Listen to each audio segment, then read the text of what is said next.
It is 8:35. Good morning to you. You're watching and listening to Breakfast with Stephen and Anne. And joining us to go through some of the day's headlines then is Deputy Political Editor of the Mail on Sunday, Anna Mikulova, and Deputy Editor of The Spectator, Freddie Gray. Deputies all, as we said earlier. Right, Anna, tell us about these people who are tearing down the posters. So this is a video that went viral yesterday of someone in London tearing down posters of people, but specifically, I think in this case, children kidnapped by Hamas and taken into Gaza. So if you look... I mean, why would you do that? Why would you do that? They are challenged by the person filming, and they specifically say, because of what about the Palestinian children? Which is just... I mean, it's completely grim that someone would go around taking down, specifically targeting the worst... an example of the worst excesses of the attacks from the weekend, but it does also show the absolutely, difficult nature of this conflict, and there's so much... The most difficult part of resolving conflicts like this is there is so much emotion and hurt on both sides that runs so deep. And it shows that, Hamas's cynical game of framing this as a sort of holy war, an Islamic war. Those were two Muslim women, you can tell by the hijabs. There's a lot of people in London. We have a diaspora in London. We have a large Muslim diaspora, and we have to confront the fact there's a lot of people in Britain, part of Muslim communities in Britain, who side very, very strongly with Palestine. And they're going to think of this war in the same way that Hamas do, as a holy war on behalf of Palestine, on behalf of Muslim people. Hamas are now calling for a global jihad. And, we have to think about the fact a lot of people in Britain and in other countries, Western countries, are going to respond to that. Which is hugely difficult. I do know, I did come across someone who was telling me, only yesterday, actually, that there are some people they know, who Muslims that they know, saying they don't... Well, it isn't happening. Yeah. The attack at the weekend didn't happen. It's all lies. It's just lies on the news. Yeah. And it's trying to get the facts and to make this... I mean, as we saw with what happened with Russia, and Boris Johnson was very clearly saying, we're not against the Russian people, we're against what the Russian government has done. It's the same with this, isn't it? It's about saying certainly not against Muslims, we're not against the Palestinian people, but but you cannot stand for what Hamas as a terrorist organisation, a terrorist government has done. Yes. And it's trying to get that differential in, isn't it? Which is hugely difficult. Well, that takes us to our next story, actually. Well, language is so important, and this is the story about a Jewish BBC sports reporter who's resigned from his job because of the language the BBC insists on using. Yes, a 22-year-old man, Noah Abrahams, who was a BBC sports reporter, and he posted a tweet saying that he will be covering no more games, and the reason is he thinks that the BBC is refusing to use the word terrorist to describe Hamas is unjustified. And a lot of people agree with him. I mean, Hamas is prescribed as a terrorist group officially. By the UK government. Yes, and what else do you call attacking a music festival, and killing so many young people? The BBC's argument, of course, is that it has to maintain a degree of impartiality, and as a result would refer to them as militants, and has always done that. And they also claim that Sky and ITV do the same. Now, I have to say, I've not watched other people's coverage, so I don't know what anyone else is doing. But I'm trying to think back to my days on Sky, and I don't know if we would refer to how we did it back then. I have some sympathy for that argument. The problem is the BBC aren't actually that consistent. They do use the word terrorist, and they have done. Also, the frustrating thing here is, as journalists, we're not meant to become the story.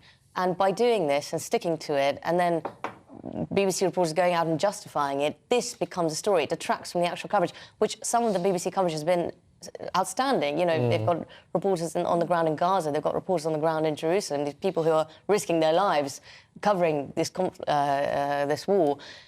And all of this talk about, whether or not they should use the word terrorist just detracts from it. It becomes a sideshow. And particularly BBC gets hung up a little bit on Middle Eastern things.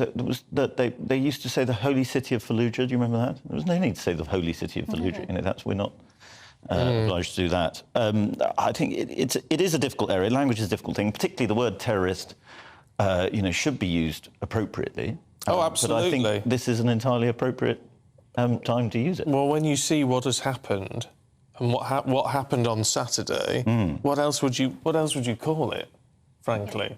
Well, and calling them militants, I think, also suggests that there's a sort of non-militant wing, which, some people say there is of Hamas, but I think it's quite hard to see them as anything more than... But the strength of feeling. I mean, we just saw that video of the women there taking down the posters. Yeah. Here we've got a young BBC Sports reporter who's literally resigned because of that. Yes. It's the strength of feeling on all sides. Yes. Well, I mean, he clearly, he's given up a very good job at the BBC. He may be offered a job as a result of this, but... There's his tweet, actually. He said, "A personal announcement from me. I will no longer work for or represent the BBC." Yeah. I mean, look, when you see... And I have to say, what puts it into a bit more context for me is the fact that His Majesty the King and His Royal Highness the Prince of Wales have both, over the last 24 hours, referred to these terrorist attacks. Now, if the royal family are doing it, why can't the BBC? Well, quite. And King Charles is actually known, the Muslim world celebrated King Charles because he's known to be an Islamophile. And I think in a way, identifying them as terrorists helps to distinguish them from this sort of global jihad idea that Hamas are trying to create. That's a terrible... It also helps distinguish them from the many, many Palestinians who do not support them. Yes. Yeah. Yeah, absolutely. Absolutely. I mean, you've got to... And that's a really, as I was saying before, that's a really important distinction. Anyway, look, let's move away from all of that, should we, to something which is totally different but actually relevant today, because it is Friday the 13th, and the Mirror is saying it is unlucky for some, play on words. Unlucky for some, but lucky for others. So the number 13, buying a house or a flat that has the number 13 apparently will get you a discount. So Rightmove have done a survey of all properties on the market and says that something that's got the number 13 in it is typically £5,000 cheaper. So if that's not a reason to go out and buy it, I don't know what is. Yeah, absolutely. I would take a house... I'd take £5,000 for having number 13 on the door. Wouldn't occur to me. I'm not really superstitious. No, I'm not superstitious like that. It wouldn't occur to me. I remember getting in the lift once, and where on earth it was, somewhere in the UK, and they had all the floors, no floor 13. Oh, yeah. A lot of hotels don't have a number 13 floor. Yeah. It is Friday the 13th today, isn't it? It is. Yeah. Did that worry you this one? It didn't occur to me, I have to say. Look what happened to Apollo 13. Oh.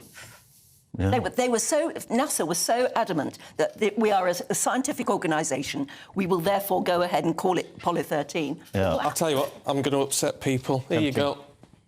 I'll be back. I will be back. Because I'm so not superstitious. Oh, I see. Here we go. This is because it was raining this morning. No, don't do that. Sorry. Oh, no. There you go. We're going to be cursed A brain, an Don't umbrella up inside. My brain's not I working. don't think you should have done that. What, do you not? No. I know what it panic? is. It's because I threatened to throw glitter over you earlier, so you're now protecting your You see, garden. I'm so unsuperstitious. There you go. That'll upset a few of you at home. That will. Really will. The viewers are going to be... That. But you see, there you go. I didn't think you were superstitious. I'm not. Well, I you didn't are. think I was. Yeah. Gosh. It's only an umbrella, isn't it? It's only an umbrella. Yeah, until you fall over it. Or... Oh, I don't care. I don't care. Wait. Oh, talking about things like that, the Sycamore Gap tree. Freddie, this is your story. Well, this everybody saw what happened to Sycamore Gap tree. It was vandalised, sawn down. And what was very odd is how emotional people felt about this story. Everybody felt very upset and outraged by it. And Stephen, you didn't. You just kept saying it's only a tree. I do think it's only a tree. I mean, and I'm a big nature lover, and I have a sense of awe when it comes to very old trees and all that. I really, really do. But I think with people getting their knickers in such a twist, I don't think it should have happened. I think it's a disgusting act of vandalism. I really, really do. Yes. But it's a tree.